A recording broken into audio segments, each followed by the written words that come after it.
Okay.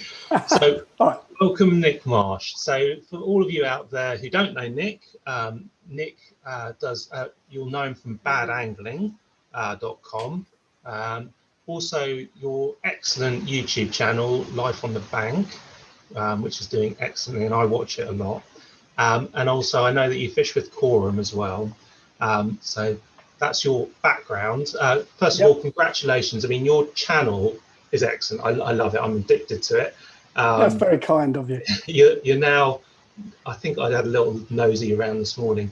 You're nearly 7,000 subscribers now. That's pretty good going, man.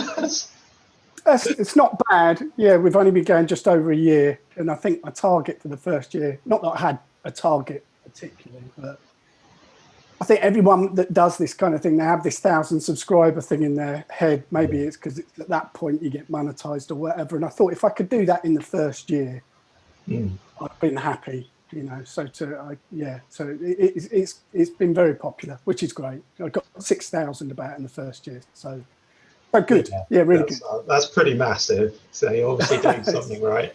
I must be doing something right. Yeah. I mean, the things which I love about it is that, I mean, you've been pulling out specimen perch, specimen pike, even grayling, which is, and I love the fact that you're sort of flipping between lure fishing and also just conventional bait fishing, which I think is a really, you know, it's nice. It shows that you're an all-round angler, not just a lure angler. Yeah, definitely. It's one of the things that sort of drew me towards Korum as well, and working with them, because they encourage that, of course, you know, to fish for everything, fish for all sorts of species. And I think I was saying to you the other day, it's really the seasons that dictate what I'm fishing for. And so at the moment, there's obviously a lot of perch fishing going up. Yeah. There's been a lot of perch fishing on my end, and not many perch, which is. But I think that's probably. I think it's been tricky, isn't it? Recently, you know, we're battling against a number of different things. We've got flooded rivers, we've got travel restrictions. Put those two things together, and it's pretty tough. Got an excellent excuse why I'm not catching. Exactly. Yeah. Okay, so let's go on to the interview. So I wanted to ask, first of all, I asked this of everybody, but I think it's quite a sort of essential part of your fishing career is the start. So how do you remember the point of when you got interested in fishing? Was there a sort of specific thing, or did you just fall into well, for starters, no one in my direct family fishes. I don't know if they do in yours. No, they don't. No, it's strange, isn't it? Having said that, my granddad fished a lot. So that's the only person that really in my family. My uncle did a bit. My granddad was mad on sea fishing. So he had a boat down in Poole Harbour, and he would go out in his boat and he'd stay out for days on end. Would always tell me about this rumour of a 7-pound place that apparently he caught. Whether it's true or not, I don't know. But I never got to fish with my granddad because, of course, he was all the way down in Dorset and I'm up in Hertfordshire. But I do remember as a kid when I was, I don't know, probably 8 or 9, and we used to net newts out of a pond with a net, just a little net. I used to love doing that. And then I progressed from newts onto bullheads. Have you ever caught a bullhead? A tiny little. I have. Yeah. Again, just with a net. And then I think it was either early secondary school. I met up with a guy called Dave McManus. I don't know if he watched this, but it was really that sparked it, because Dave was mad on his fishing, absolutely crazy about fishing. And of course, I went with Dave and was fishing with a rod for the first time, and we were catching perch and small roach and stuff like that. But I remember we started to catch small carp, float fishing luncheon meat. And they just seemed massive to me at the time. And that was it. That's my earliest real memories, was small carp, float fishing luncheon meat. They were probably only about £4, but they seemed huge when you'd been catching little tiny perch, you know. I know exactly what you mean. I've got an early memory similar, and it's kind of, there's something magical about that, because you go down to the water, you're not experienced, but you know, there's like the sort of mysticism of what is actually in there. And like, I think that captures a lot of anglers. I think there's that kind of, is there something really big in here? And sometimes you can go to like these tiny little spots. I remember there was a place near where I grew up and went fishing, called the Bomb Hole, which was actually literally just a bomb hole in the Second World War, and it filled up. And you know, anybody could go fishing there. Loads of little silver fish in there, but there were some carp in there, and occasionally you pulled one out, and like it was just yeah. So I think you're right. I think it is that, it's the mystery, isn't it? It's just not knowing quite what's in there below the surface, and the fact that one minute it's not there and the next minute it is, and also the going from complete peace to absolute mayhem in the blink of an eye is incredible. And then I think a lot of people do like it, but just because of the outdoors. I think when I speak to other fishermen, they just generally, quite often they like camping, or they like just being outside, and they like other pursuits that involve being outdoors, you know. So I think that's a big part.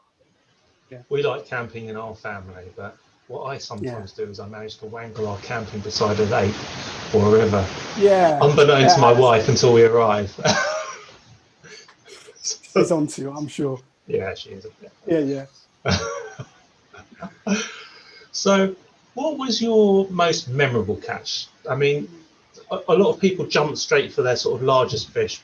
Personally, mine wasn't the largest fish, but I'd like to sort of get your take on that. Yeah, I was thinking about this, and I think the most memorable fish are always the ones that you've worked hardest for. They are for me, anyway. So one in particular would be, I caught one of the original carp out of Walthamstow, and it was like a mid-30 mirror. It's called Elvis, so it's one of the original. It was known, but I've caught bigger carp than that. I caught it off the top, but I've caught bigger than that. But I think it's I was really struggling, you know. I don't know if you know the Walthamstow Reservoir, but they're massive. I used to live in Leighton years ago, but I never actually, I sort of wasn't fishing at that time. I'd sort of stopped. So I probably should have, So I think quite often that's what makes it memorable. If you can imagine up there, you've got 3 reservoirs, you're fishing off the Barrow. Everyone kind of fishes in this way, where you're going round and round the reservoirs, trying to find the fish. So it takes an awful lot of effort. And I think I've probably strung together maybe 8 or 9 blanks or something like that. And then eventually I got what I was after. And so that was quite memorable. But again, I think it's the effort. The other one would have been, if you've seen in the Ned Rig video, the 4-pound perch that I caught for my Ned Rig video. Last year, was that also? That's right, yeah. Probably the most viewed video, unsurprisingly. But again, I think, it's a big fish, but if you watch the video, it was a bit of a crawler again. You know? And I do think that's what makes it more memorable. Yeah, because I caught massive arapaima that were over 200 pounds, but it's sort of laid on a plate for you a bit, or it felt like it was, you know. I know exactly what you mean. You know what I mean? When you go to the resorts in Thailand, sometimes they can be a bit. But I think you're right. I don't think it's always the biggest.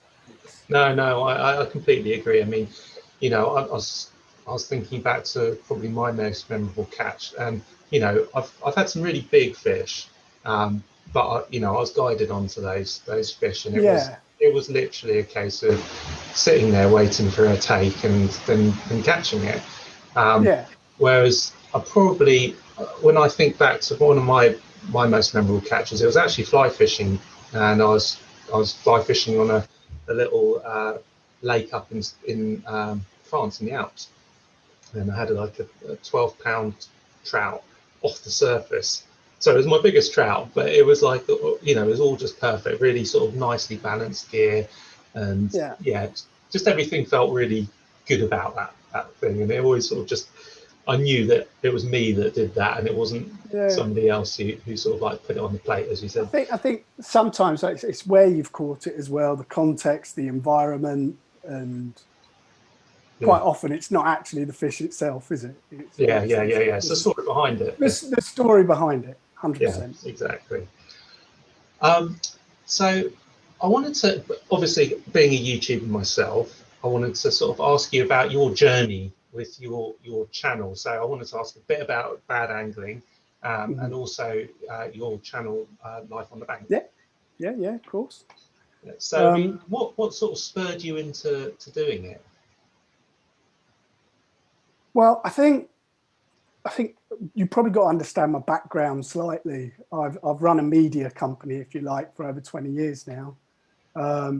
And we've been producing content and websites and video for that duration of time. So it's quite natural for me to do this kind of stuff, if you see what I mean. And I think it started off with a blog. I just had a Life on the Bank blog, and I was just writing posts and articles and posting pictures.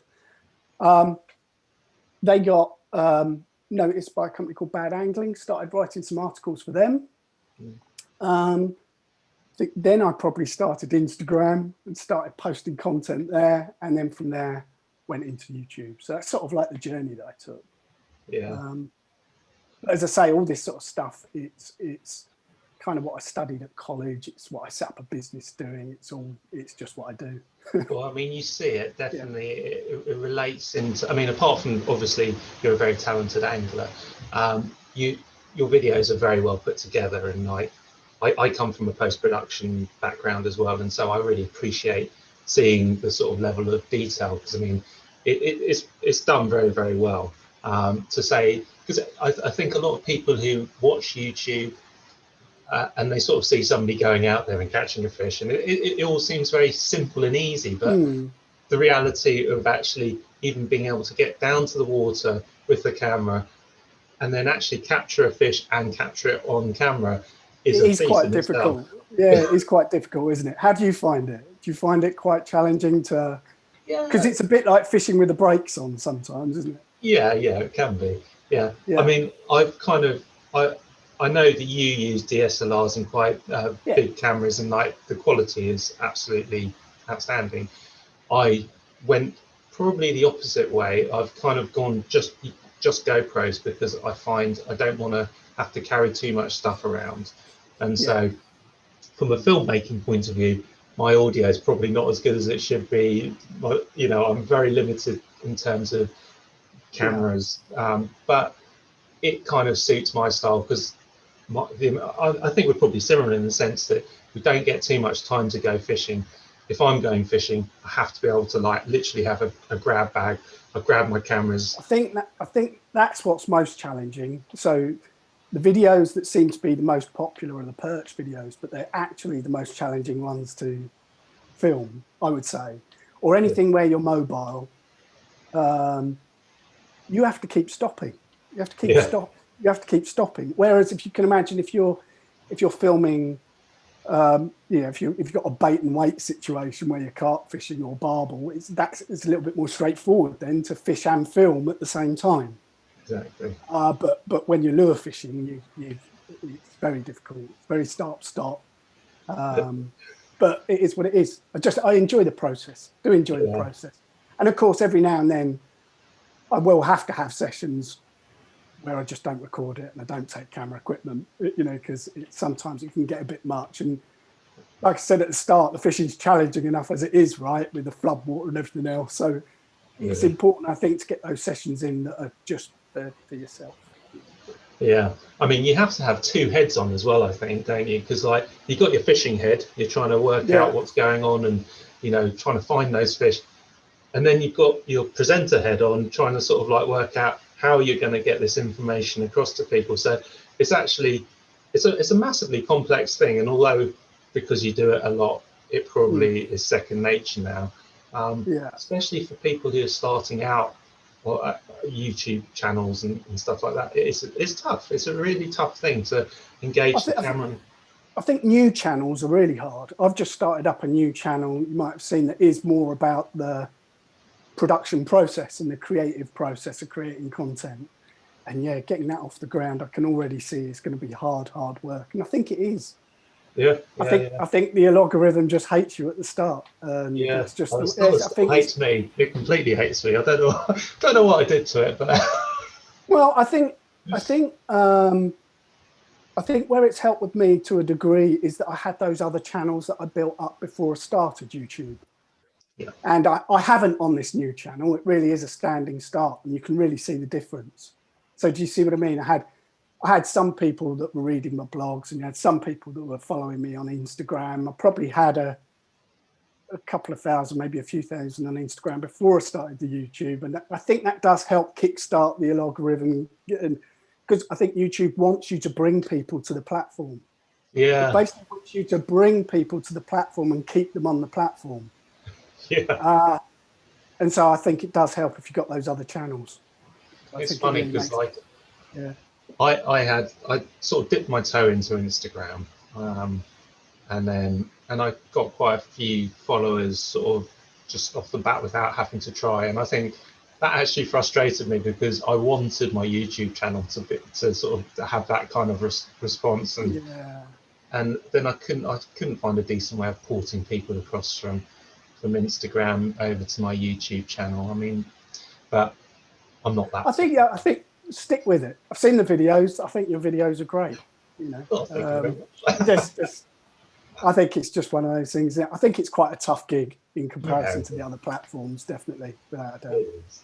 Yeah. So, has there been a favourite video that you've made? Is there one which has sort of stood out as a kind of, it all went right? It was like, you know, you had a red letter day, or yeah, I'm not sure really. What's that? The most favourite video that I've done so far? Yeah, I think going back to YouTube, I think it is the ones that bring the most value to the viewers. I think they're the ones that I like the most. And I think if I could give anyone any advice, is to try and make sure that if you're producing fishing videos, is to try and make sure that there's some value in them for the people that are watching them. So consistently try and think in your mind, you know, what is it that they're going to go away with? So if you look at some of the ones that I've done recently, the one that I did on the canal, I purposely wanted to go and fish the canal because I've never fished it before. So it gave me the opportunity to say what I would do right from the start, you know, on a new venue. Even though I could probably go to my local river and catch more perch. Yeah. And that's you putting the viewer first in front of your own fishing almost, you know, because then you can tell a story, which again is important. And so, yeah, to answer your question, I think it's probably the ones where I feel they've gone away with the most information. And then when they've come back to me and said that it's made a difference, you know, those are the ones that I like most. Yeah, no, that's a really good point actually, and that'll be very useful for people who are starting out, because I think there's preconceptions with all of these videos, and I mean, I remember when I first started out, I just sort of said, okay, I'll nail this by just catching a really big fish, and then everybody will look at it like it, and they'll be really interested. And weirdly enough, like I put plenty of big fish up on my channel from my TV show, but also from actually fishing. Like a couple of years ago, I caught a 45-pound carp, and then I caught a second 45-pound carp, and you know they were fish. Yeah, big fish. Big fish. Yeah. But but then there's big fish being caught. But there's big fish being caught all over YouTube. That's the problem. So especially carp, you know. So I think we got to try and do more than just saying, look, here's me with a fish, here's me with another fish, here's another fish. I think you just got to try and make it less about you and more about the person that's viewing it, and that's why I think it's important to get across, you know, how you're doing things, your methods, your techniques, and what lures you're using, what rigs you're using, how you're combating floodwater, how you're finding perch using Google Maps, you know, how you're using tungsten and beads, and getting really into the detail. And then, you know, if you can do that, then hopefully you can end the video with a decent fish. I think that's better. I think it's better to have a fairly detailed video with a lot of information, a lot of takeaways in it, and just one fish, than a video that's just stacked full of fish after fish after fish with no real information. And because then that's just quite showy, isn't it? It's just look at me. So you're completely right. I mean, I think you really sort of hit the nail on the head there. I mean, when I consider what I would use YouTube for on other things outside of fishing, it's almost always to find out how to do something. And so the end product of it is great, and that's nice to see, but the kind of process of what's happened, the techniques which are being used, and obviously you've applied that to your fishing channel, and it's worked a treat. So I think people forget it's a search engine at the end of the day. That's what it is. People are using it to find out how to do stuff, you know. Like I mentioned to you the other day, you know, how to rip out a toilet or reinstall your bathroom, or YouTube's my first point of contact for anything that I don't know how to do. I mean, and I don't think I'm alone. No, I agree. I mean, like I'm a kinesthetic learner, so I learn by seeing things rather than being able to read books. I find it hard to sort of extract the information out of a book just reading it. If I see somebody doing it, and I think this is common across a lot of people, you know, you see how it's done, you can see that it's there, and then you can copy it. And also, I often bookmark these, and I'll have Ned Rig playlists, and you know, Carolina Rig playlists, because you forget stuff. And I mean, you don't have to remember it, you can just jump back into it. I've plenty of times when I've been out on the bank and I've kind of gone, okay, I've forgotten how to tie a drop shot hook on properly, and like and you sort of like, oh yeah, of course it's nice to have it in the background just in case. Why do you think the perch ones do so well? Do you think it's just because it's that time of year? It's a topical thing. It's trending. Yeah, I think it's a trend thing. I think basically, I mean, like this is only my sort of observation, but I think what's happened is when there's a lot of new people coming to fishing at the moment, especially with all this lockdown. And I think pike have the natural thing which people want to go to first because they're such big predators and, you know, aggressive and toothy. But then you know, you have a couple of pike, and then you know, you kind of want to become more specialist, and perch are just that kind of perfect. They're an awesome fish. Yeah. I mean, I love the look of them. I like the way they take. Maybe it's not so. Maybe they're easier to handle a bit. Maybe that's part of it. I think maybe it's generally I think they're quite tricky to catch for a lot of people. So there's a lot of people again looking for advice and information. Yeah. Because they don't give themselves up that easily. Well, they don't to me anyway. No. So fair amount of work. You know. So again, if we go back to what we're saying about YouTube being a search engine, I think there's a lot of people searching for help and advice because they are quite tricky. Yeah, they are. I mean, there's no doubt about it. So it could be that, and it is that time of year. I mean, it is. Yeah, exactly. It's also it's developing, isn't it? Like the kind of. So I think because there's a direct relationship I can see between bass fishing in America and perch fishing in the UK, whereas with pike, you know, there is to an extent, but like the actual techniques which are coming over, so Ned rigs, Jika rigs, Chev rigs, you know, all of these things are basically being done in America, come over to England, and you can almost exactly copy and replicate what they're using for bass, because let's face it, a perch really in many respects is just a slightly smaller bass. I mean, sometimes I must admit I watch a lot of bass videos.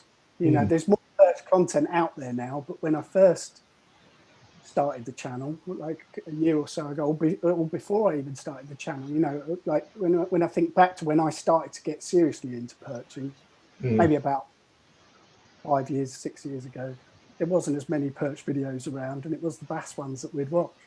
Yeah, exactly. I mean, and you're not alone. I mean, when I've spoken to Thom Hunt, he's a massive fan of some of the big bass channels over in America. Jason Vorster, he basically came from a bass angling background, which has kind of helped him massively, I think, with the perch over. Well, you see the bass competition fishing over there is just off the scale, isn't it? You know? I know. And the way they drop down into these finesse techniques just to try and take the win in these massive bass competitions, you know. Yeah. You know, they are great channels. Do love watching them. Still watch them now. Yeah. No, And they take it so seriously as well. Like, it's great. Like they really get down into the. I mean, what you were talking about as well, the absolute sort of nitty gritty kind of like finesse details of all of these rigs. Yeah, it's great. So, tell me about your approach to targeting perch on a new river with lures in winter. I think that's probably a very appropriate question for this time of year. Okay, all right. So it's probably worth looking at the video that I did where I go perch. I called it going in blind because I was completely going in blind. That's why I wanted to do it. I hadn't fished this canal for at least 20 years, and even then I was just messing about on it. I wasn't perch fishing. And what my first port of call was Google Maps, definitely. And I saw Trevor talking about Google Maps, which was interesting. Because it just shows how tech can help. I thought it was just me being a geek, but it makes sense to me, you know, because you're looking for certain features on the river, or at least I was. I was looking for where rivers come together. I wanted to know where the lock gates were. I wanted to know where the bridges were. I wanted to know where the marinas were. I wanted to know where all these key features were on the river without me having to drive a million miles. And then I was going to target them because I quite happily just land on a bit of river and walk and walk and walk and walk, searching, like with shads and stuff like that. The only problem with that when you're in the deepest part of winter, I think, is that they're not chasing lures. As much. So that searching approach, where you're wanting to cover a lot of bank by moving lures fairly quickly through the water, isn't necessarily going to work at this time of year when it's really cold. So that kind of leaves you in a position where you are wanting to slow right down. And if you are slowing down, you're not going to be able to cover much bank. And that's why I went to Google Maps to pinpoint specific areas to fish slowly in, if that makes sense. No, completely. And then I was almost walking up the bank quite quick to what I thought was the next hot spot. And then I would have a go there quite slowly again. But with winter, with me, it's creature baits, fish slowly, buoyant creature baits, like the Reggies or some of the Z-Man stuff. You've got the squirms and Ned rigs. So fishing those really slowly again. And yeah, that's how I would approach a new venue. I would look on Google Maps, pinpoint some certain areas, and then if it is winter, and assuming it's cold, you do get the odd mild day in winter, but assuming it's cold, I would then target those hot spots, fishing them very slowly. Because I see that you Ned rigs and bumping creatures along the bottom slowly. Yeah, because I'm not used, like my use of the Ned rig has been limited, and I've done it a few times. Unfortunately, I found I was catching a lot of snags because they didn't have weed guards on them, which probably didn't help. But I mean, what's your approach with the Ned rig? I mean, like, do you sort of hop it along the bottom, or are you just like a slow pull and then a pause? I think it's important to.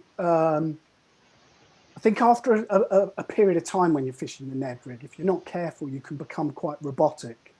Right. Certainly after you've been doing it for about half an hour, an hour, you know, your mind, and this isn't just necessarily with a Ned rig, this is just when you're fishing any lure slowly along the bottom, which we tend to do, whether it's a Ned rig or not, we tend to pause and lift them up and let them drop.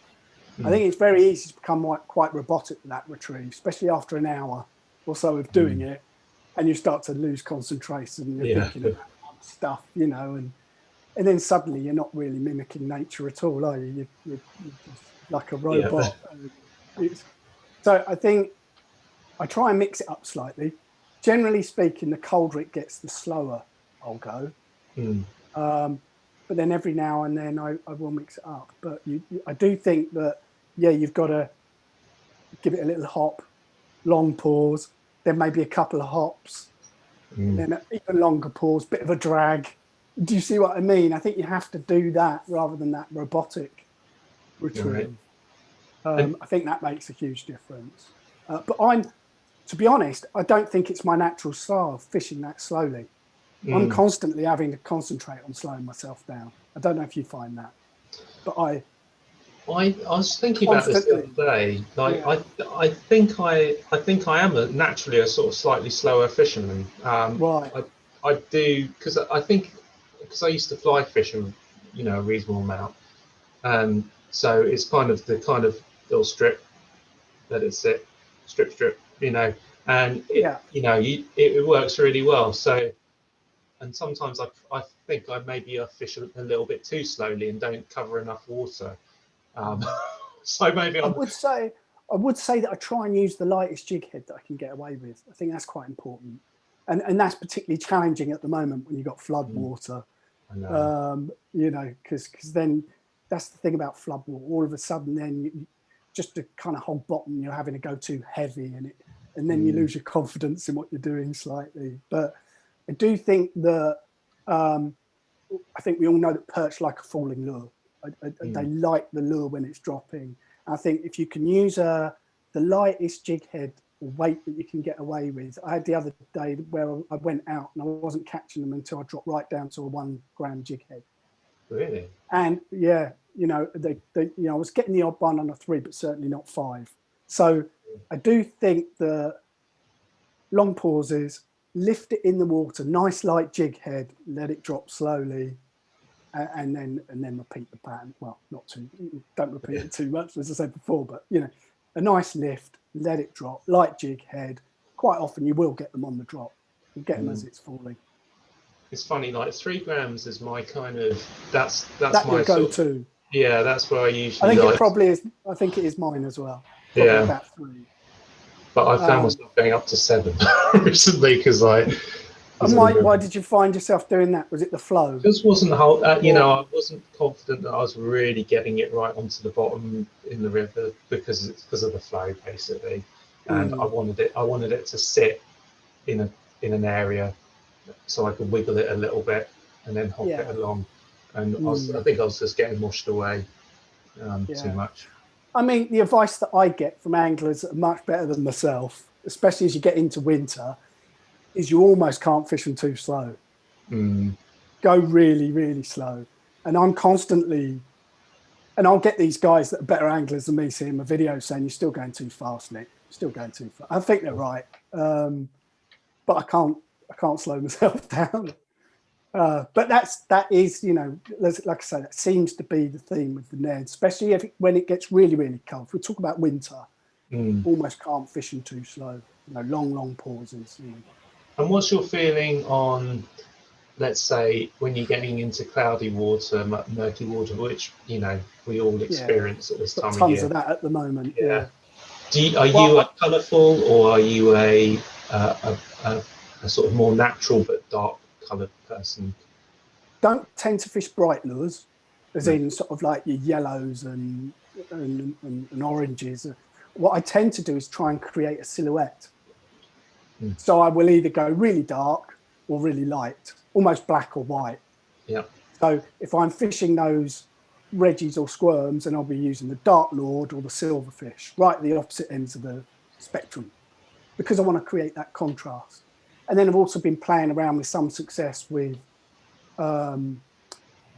fishing buoyant shads on Texas rigs, where I've got tungsten weight and a bead, glass bead, trying to create some noise in the water. If they can't see it, then maybe they can hear it. And I think just starting to tap into something there, I think, just starting to build my confidence in that. And also boosting your lures as well. I keep all my lures in packets. So my Reggies, because if you put them in a box, they tend to melt, these lures. And the TRDs, Zeman TRDs are the same. Putting them in a plastic box is the kiss of death, isn't it? So I keep them in the packets, which mean actually what you can do, a lot of them do come scented anyway, but you can actually boost them with a bit of scent yourself, like anchovy oil or something like that. Just squirted in the pack every now and then.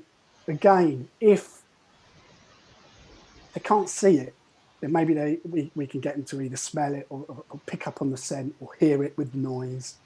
And and try and increase the chances of them being able to see it by creating a strong silhouette. Yeah, no, it's I mean, it's funny. I've been very, very lucky in the fact that I've talked to quite a few very experienced anglers recently, very experienced lure anglers, and this is kind of like seems to be the common theme with dark, muddy water at this time of year. There's a lot of people say, or the common themes being basically, as you said, silhouette, dark or light, and then noise. I think displacing water, if that makes sense, which I haven't really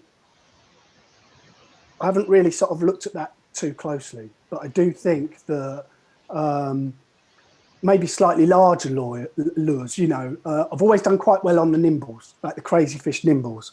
And if you step up to the sort of 4-inch, they look quite big, 4 and 5 inch ones, they've got very large appendages. Yeah. Or flappers, as I call them. And if you watch it in the water, the appendages are flying everywhere. And I think it's a bit like chatterbaits as well. I saw, I can't remember, was it Trevor talking about chatterbaits? Yeah. Again, I think it's that displacing of water, So usually I'm an advocate for reducing the size of your lures when things get tough. Because I found that work scaling down. But actual fact, in coloured water, I think maybe there's, we should be trying to displace the water more with larger lures. Scale up, yeah. That's big appendages, Yeah.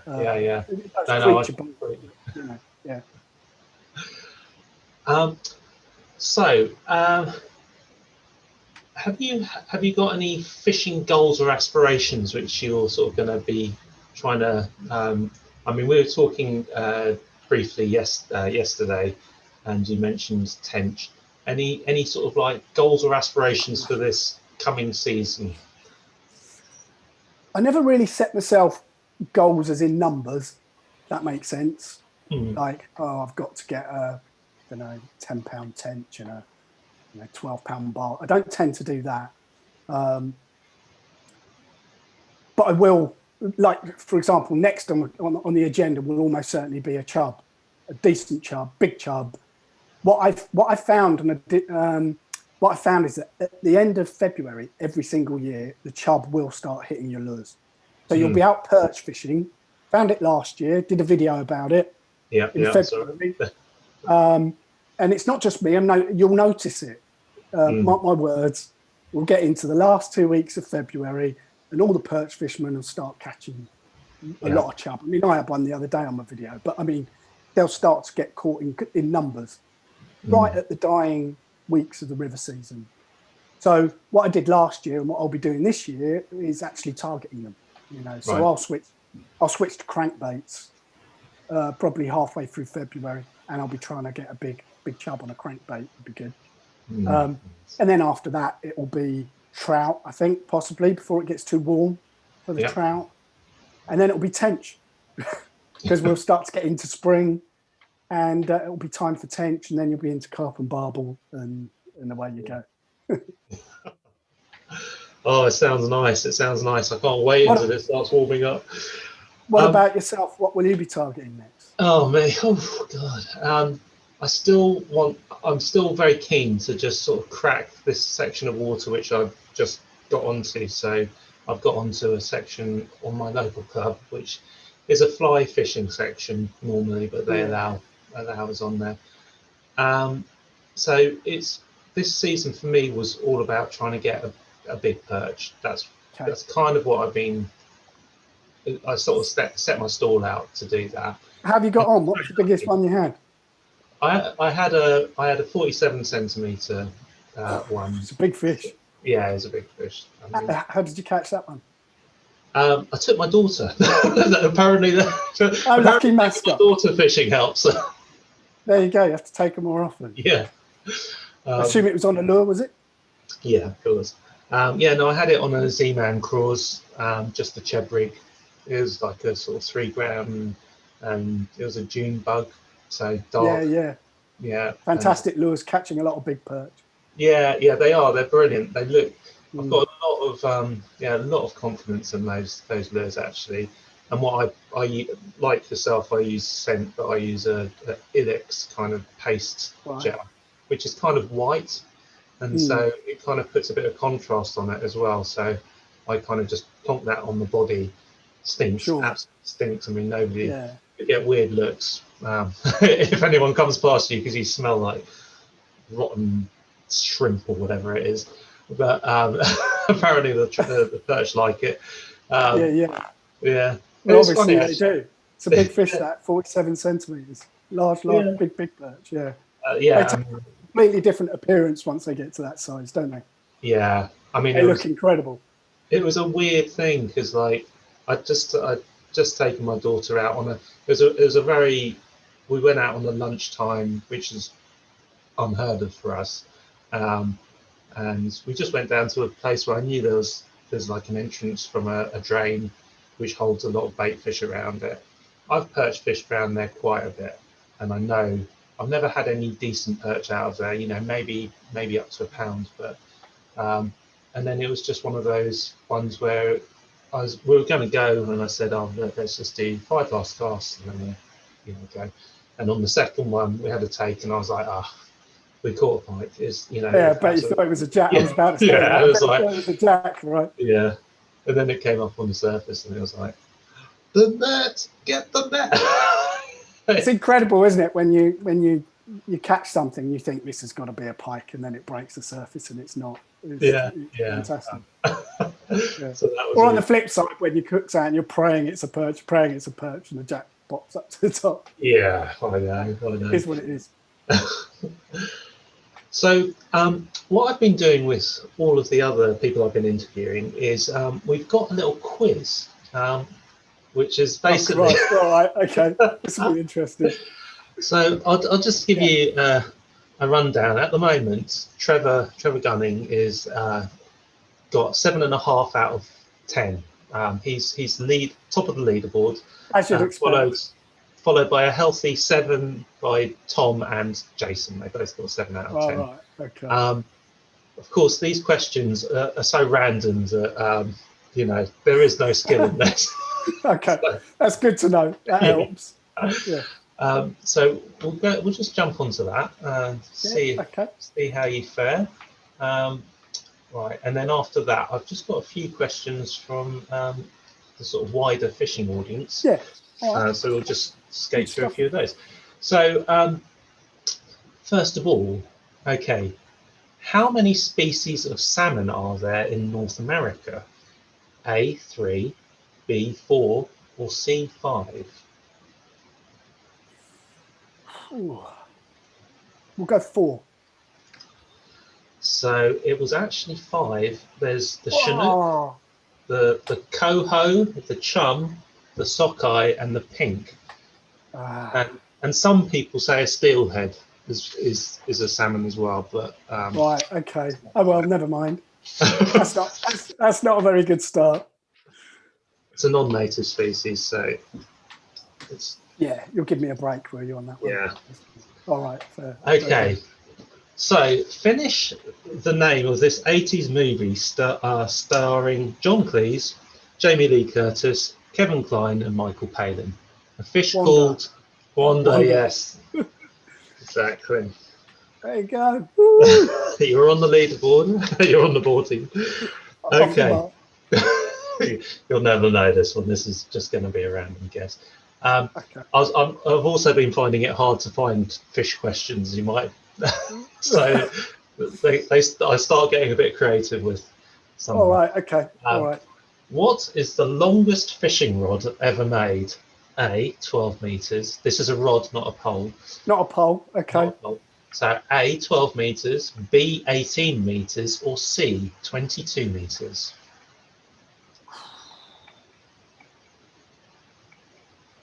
$18 I'm afraid it was 22 meters. Was it 22? I nearly 22 meters. I mean, so in 2011, the longest, this is in the Guinness Book of World Records, the longest fishing rod measured 22 meters and 45 centimeters, or 73 feet. I was going to say 22. Yeah, and it was created in Switzerland. Disaster.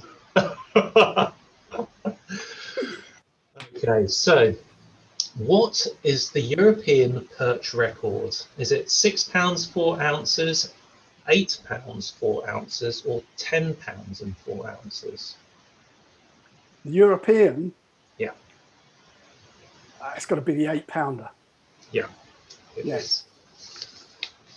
I'd I'd like to think. Proper fishing question. That's it. That's what you're going to do. So, yeah, it was £8 4 ounces by Stephen Gockel. Where was it caught? It was the River Meuse in the Netherlands. Oh, So, thought it'd be Holland. Yeah. Yeah. Okay, so number 5, name 3 fish beginning, and there's a time limit on this. Name 3 fish beginning with the letter T. Tench, trout, and taupe. Is that okay? Yeah, taupe is a fish. It is a fish, right? Yeah. So, well, it's a shark, but yeah, it's a fish. Okay. Okay. There you go. That's cool. I'll give you that. Okay. The Wells eel is the biggest freshwater fish in Europe. The current record is 197 pounds, 297 pounds, or 397 pounds. The Wells eel, not the catfish. Is that, Yeah, is that the same thing? Same thing, yeah, catfish. Well, okay.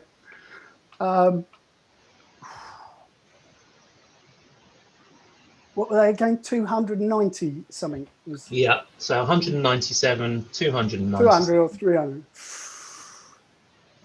It's either 297 or 397. Let's go large, 397. Oh. It's not, it's 297, isn't it? Oh, I'm going to give you a half point because you went to the right answer. Yeah, go on, be generous. 297. 297. And that was from the river. That's very generous of you, that one. If I beat Trevor, he'll be gutted. It'll be an inquiry on that one, I think. So, in the 1930s, Scarborough was the headquarters for A, a shark fishing club, B, a tuna fishing club, or C, a cod fishing club.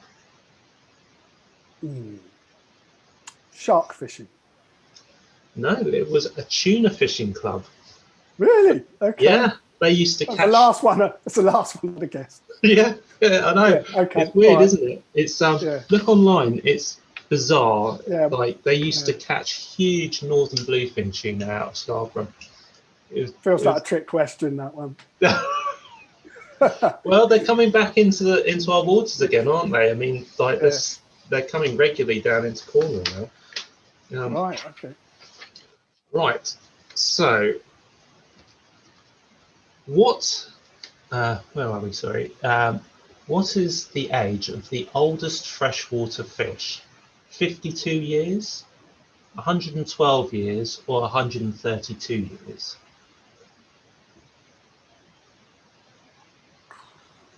I don't know these questions. There's no skill in this, believe me. This is. It is potluck. Let's go with 112.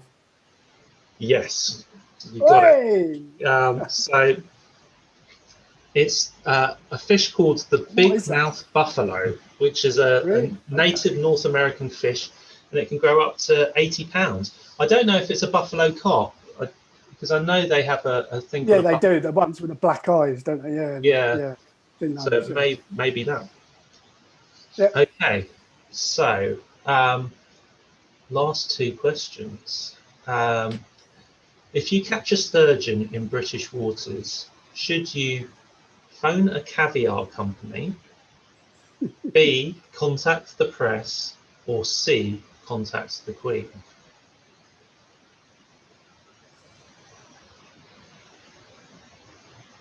This feels like I should know it.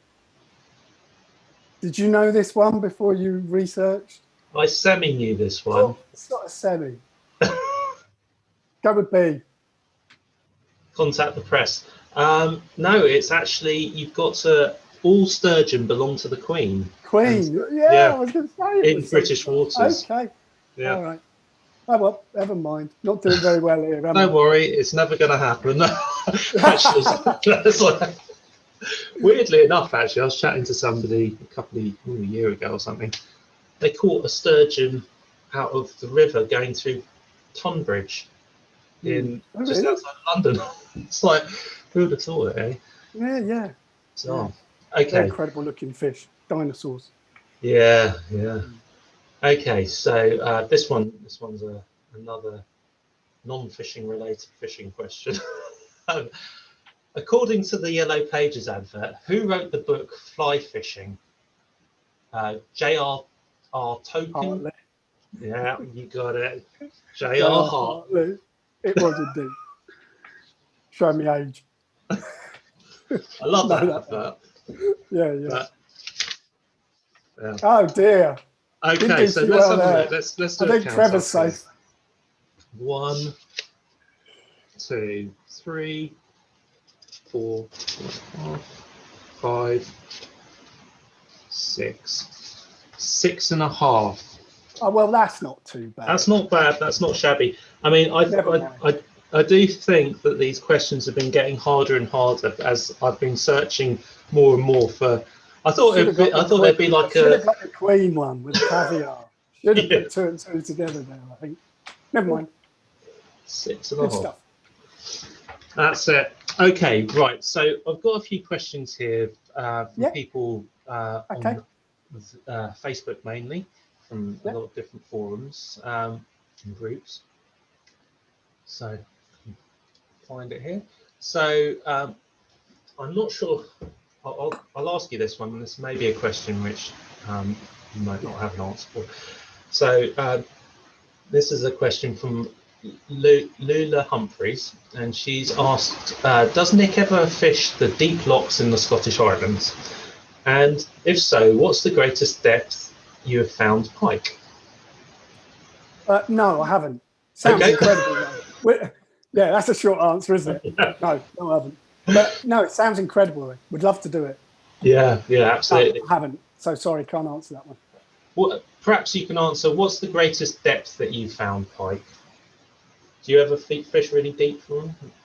Yeah, there's a lake that I fish near me that's, I don't know how big it is, 50, 60, 70 acres, big lake, very deep in some parts, must be, maybe 20 odd foot and deeper, which isn't that deep, I guess, but, it's deep enough. And yeah, I find lure fishing quite difficult in that lake, particularly. But I do try and hit it with lures. I find larger lures work very slow and low. Unsurprisingly, works better in deeper water for me. But having most success in that lake with dead bait, when it gets down to that sort of depth, and just ledgered obviously gets quite tricky fishing really deep with a float. So. Yeah, I would approach a very, very deep lake, probably with dead bait. Yeah. Okay, so we've got another question from Stephen Taylor. So he's asked, how do you make your method feeder mix stay together as mine keeps on coming off? Right, okay. Use a decent mix, a decent ground bait, a decent method mix, and just make sure that you're putting the right amount of water in it. Don't put too much or too little. It should just knead together in your hands just nicely. You'll be able to tell when it's holding together. You're best off adding little and often in the way of water, because obviously if you overshoot it and it's difficult to take the water out. I will also say don't put too many big particles in it. So if you're adding pellets into it, then only use the little micro pellets, like 2 mil and no bigger really, maybe 4 mil at tops. I think some people, they put too big of particles in it as well, and then it ends up just crumbling, and that would be my advice. Okay. So we've got a question here from Darren Short, and he's asked, how long, what is the best length you found for a leader for drop shotting? So basically, I assume he's asking how far up from the drop shot lead you run in. What I do surprised with nearly all of my leaders is that I literally do an arms width like that. I go like that. So that's probably just over 6 foot or so. With a drop shot, I might go slightly longer because I nearly always don't quite sort of judge it right. And I'll probably have at least sort of 4 foot, 3 or 4 foot of leader above where the hook is.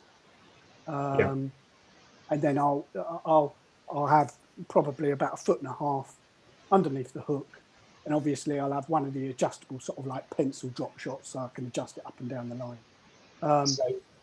But yeah, if from where it joins the braid right down by the lead, it's probably around about 6 foot, I would say, 5 or 6 foot.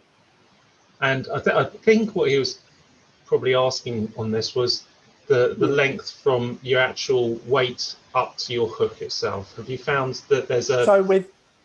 Oh, I see. I see. So he's asking at what... almost at what level you should be working the lures. Yeah. Off the bottom. Right, okay, sorry. Yeah, I think it does depend. I think that's the beauty of having these pencil leads, like I say, that you can clip on because I'll move them up and down. I do think as it gets cold again, I might fish them a bit closer to the bottom. It does depend on the depth of the water as well. If you think about it, it's not really where the lead is from the hook that matters. It's more where the lure is in the water. Yeah. If that makes sense, you know, are you working it on the deck? Are you working in the middle? Yeah. At the top? So yeah, it just depends on the day, I guess. Just keep chopping and changing it up. Typically, I'll have it about a foot off the bottom quite a lot of the time. Yeah. And I'll make sure again that when you're drop shotting is don't overwork the lure. There's a tendency to do that, I think, you know, just be going like that constantly, like crazy, without doing that pause and letting it fall. Yeah. And if you think about it, if you've got the weight right and you've got that slow drop, and as we were saying earlier, we know they like to hit it on the drop, right? So make sure that you are letting it drop. And of course, by letting it drop, you are covering several layers of the water. You're starting to explore a column more because you're letting it drop. So try that. And if you're using a little paddle tail on a drop shot, which some people do, then try using a little tungsten bead on the hook as well when you're drop shotting, because I find that sometimes if you haven't got any weight there on the hook, especially with a paddle tail, you're not getting the action in that tail as it's dropping. So you can play around with that. I play around with that quite a lot. Putting a little tungsten bead on the hook, and then when I'm drop shotting it, letting it drop. If it's got a paddle tail on the drop, it'll rattle quite. You'll get some action because you've put a little bit of weight on the hook. Of course, yeah. That's a nice little tip. Yeah. And you're exploring a column there, as I say, then, rather than just working at a single height. Yeah. Okay, we've got one from Baz Hadlington, and he says, when you're fishing for the big perch, are you fishing with lures? Are you looking for just one bite, or I think what he's getting across is when you're sort of targeting bigger perch, are you going out for just one bite during the day, or are you, rather than perhaps targeting numbers with maximum? I suppose he's asking now, have I got a specific technique for big perch as opposed to just perch generally? Not really. I just go out to try and get numbers, really, and hope that the big ones come along. You know, there's certain venues that I fish that I know hold big perch, and very few of them. And I suppose my tactics are slightly different on those. You know, and my mindset's completely different. I'm quite happy to blank at those. I expect it, and I come away and you get to a point where a blank is like water off a duck's back. You know, with some of those venues that have got a low stock of big perch. You know, with those, I do tend to use quite large lures. I will fish again quite slow in specific spots where I know they hold up. So there's that. But generally, with my perch fishing, I think the way that I fish the perch more depends on, and this is where I think maybe some people get it wrong, is it will depend on the time of year, the environment, the context, the climate. Is the water hot? Is the water cut? Is it mild? You know, so I think if you've just got one style of fishing for perch, I think then you probably will struggle, you know, because I think if you're just casting out, you use the same lures, bright little shads, for example, you're chucking them out and you're just reeling them in, and you just do that all the time, and you're not considering the context in which you're fishing, you know, the environment in which you're fishing. Is the water coloured? Some of the questions you've asked, you know, is the water coloured? Is it pushing through? Is it clear? Is it a hot day, a mild day? And I think you've got to take all these things into account and then decide how you're going to fish. Yeah. And that's all I do, you know. And I definitely will have two different styles of fishing depending on whether I'm searching or whether I've found them. So, and I've spoken about this a lot in my videos, that I'll have a different way of fishing, like with shads and stuff like that, where I'm trying to find the fish. And then certainly once I've found them, which might seem quite strange to some people, I'll almost switch straight away the way I'm fishing once I've caught one, to then fish much more finesse and a lot slower, and try and then pick off a few. Yeah, no, that makes sense completely. This leads quite nicely into this next question from Chris Andrews. If you could only use one rig style of lure fishing, what would you choose? I guess we're talking about perch here again. Going back to my answer previously, I find that really difficult and really frustrating, because there is no wonder rig. There just isn't, you know. And people that are searching for one, you're barking up the wrong tree. There's a different rig and a different lure for different fishing situations, you know. So in mild conditions, in late autumn or early winter, you know, whipping crankbaits around quite quickly will pick you up a lot of decent perch. Try and apply that a couple of months later, and it won't work so well. So yeah, I can't answer that one. So. No, that's fair enough. Yeah. I mean, in a way, you have answered it, because like the fact is, there isn't a sort of wonder lure. No. Don't get me wrong. I don't use a lot of different lures. I don't know if you do. I keep my selection quite small. Yeah. I've gone through that of having boxes and boxes of tons of lures, and I think you can overcomplicate things for yourself. No, I agree. I mean, like I try and sort of only take out maybe up to 5 different types of lures if I go out. And I think you can cover quite a lot of different fishing situations with a small handful of lures. Yeah. But I do think you need a small handful of lures rather than one. Otherwise, you spend too long just like trying to pick out a lure, don't you? It's like, yeah, I mean, you can, before you've left the house, you can look out the window and try and predict what's going to happen and take a single lure with you. But you know what it's like. You turn up at the river and it's not doing what you thought it would, and you need a small handful, depending on what's happening when you get there, you know. Exactly. Yeah. And especially in these conditions, you tend to lose quite a few lures because of everything behind the rivers anyway. There's so many bits and pieces being washed down at the moment. It's so last question, let's have a look. All right, this is from Sean Muldoon. I have a question for Nick. During the interview, has he found any difference between jig heads or chebs which catch the bigger perch for him or fish? So he's asking basically, would you prefer a jig head or a cheb? I assume this is probably going to go back to depending on. It does depend on the situation. I hate it when I ask someone a question and they say it depends. That really, really frustrates me. So I hate doing it. But I think it does depend on the situation. If I could choose between using just a straight jig head or like a EWG on a cheb rig, I probably just would use a straight jig head. I just will. I just quite like the gape. You know, Yeah. I quite like to have a gape off the lure. Just gives me more confidence in hooking and everything else. Exactly. So, I mean, if I could choose, I would go down that route. But then, I've had plenty of big perch on both. So I've got a fair amount of confidence in both. But like you said, sometimes you find yourself in a situation where you're just constantly losing lures. You know, the River Lee where I fish, it's a bit of a jungle. Yeah. You can get through a lot of straight jigheads very, very quickly. I know. You're almost forced onto the Cheb rigs then, and you know, they hook up fine.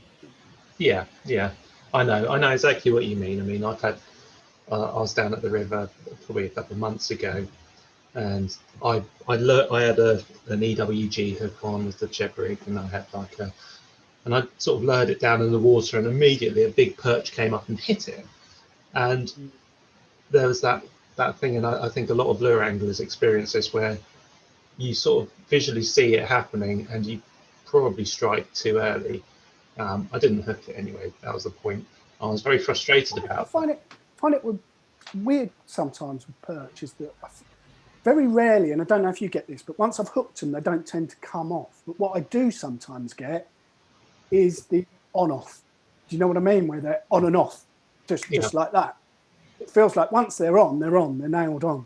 Yeah. And touch wood, I'm going to lose one now. I've said that, no, but once they're on, they seem to stay on fairly well. But do get situations on both, you know, on both types of jig head. Yeah. Where sometimes they're on and they're off. You know, they've hit it and they've come off straight away. Well, I mean, I don't know. Do you get that sometimes? Yeah. I mean, I was speaking to Trevor about this another time, and he was saying, especially with creature baits, perch will often stun them first of all, so they'll hit them to stun them, and then they'll come circle back round to finish them off. So I think sometimes what you get is a sort of a blow rather than a take. It is like that. It's like they've hit it. They're almost checking it out with a strike rather than wanting to eat it. Yeah. I think you get those now and then. Yeah. Well, hopefully less times than more times. Look, I've run out of time because I've got to go back to work. But it's been a real pleasure talking to you, and thanks very much. I've enjoyed it. And anybody who hasn't checked it out, please go over it and check out Life on the Bank. It's an excellent YouTube channel, and there's tons and tons of tips. Tons. It's really, really worth checking out. Okay, excellent. Mate. Well, thanks for that. Keep up the good work. Thanks a lot, mate. Cheers then. Okay. Speak to you soon. Bye, man. Bye.